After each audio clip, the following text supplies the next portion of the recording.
হরে কৃষ্ণ, রাধে রাধে বন্ধুরা। এখন বাজে দুপুর 12টা। স্নান দান করে চলে এলাম ঠাকুর ঘরে আমার গোপাল সোনার কাছে। তো দুপুরবেলায় গোপাল সোনাকে কী কী দিয়ে কীভাবে সেবা দিই, চলো আজকে সেটাই তোমাদের সাথে শেয়ার করব। গাছ থেকে কয়েকটা ফুল আমি তুলে নিয়েছি, তারপরে কিন্তু কল থেকে জলটা নিয়ে চলে এলাম ঠাকুর ঘরে। ঠাকুর ঘরে জায়গাটা পরিষ্কার করে গোপাল সোনাকে সিংহাসন থেকে তো নামিয়ে নিয়ে এসেছি। চলো এখন আমি আমার দুষ্টু গোপাল সোনাকে স্নান করাবো। স্নান করবো থেকে কল থেকে এক ঘটি জল এনেছিলাম, সেই জলের মধ্যে কিন্তু একটা করে তুলসী পাতার ফুল দিয়ে দিয়েছি। তো ঠান্ডা ঠান্ডা জল দিয়ে গোপাল সোনাকে গরমের দুপুরে স্নান করিয়ে দিলাম। তো স্নান করানোর পর গোপাল সোনার শরীরটাও কিন্তু এখন ভালো লাগবে। তখন স্নান করিয়ে গাটা ভালো করে মুছিয়ে গোপাল সোনার জন্য যে জামাটা আমি তৈরি করেছিলাম নিজের হাতে করে, সেই জামাটা আমি পরে দিয়েছি। প্রত্যেকটা জামা কিন্তু গোপাল সোনার জন্য নিজের হাতে করে তৈরি করে দিয়ে জামাটা পরে কেমন লাগছে অবশ্যই জানিও।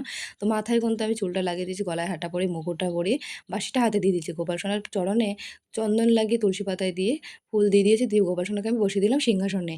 এখানে কিন্তু আসনে একটা করে ফুল দিয়ে দিয়েছি, তারপরে কিন্তু গ্লাসে গ্লাসে জল, জলশঙ্কয় জল দিয়ে জলশঙ্কয় একটা করে ফুল দিয়ে প্রদীপটা কিন্তু এখানে আমি ধরিয়ে নিয়েছি। তো দুপুরবেলায় গোপাল সোনাকে যেটা দিয়ে আমি সেবা দেবো, সেই জিনিসটাকে এখন আমি বানিয়ে নেবো। তো এখানে কিন্তু আঙুর ফলটা খুব ভালো করে জল দিয়ে ধুয়ে এখানে আপেলটাকে আমি বানিয়ে নিচ্ছিলাম। আপেলটাকে প্লেটের মধ্যে খুব সুন্দর করে সাজিয়ে দিয়ে মাঝখানে আঙুর ফলগুলো আমি দিয়ে দিয়েছি। দিয়ে গোপাল সোনার সামনে কিন্তু ফলের থালিটা দিয়ে একটা করে তুলসী পাতা আমি দিয়ে দিয়েছি। তো চলো এবার ধূপকাঠিটা ধরিয়ে নিয়ম নিষ্ঠা মেনে আমি আমার গোপাল সোনার পুজো করে নেব।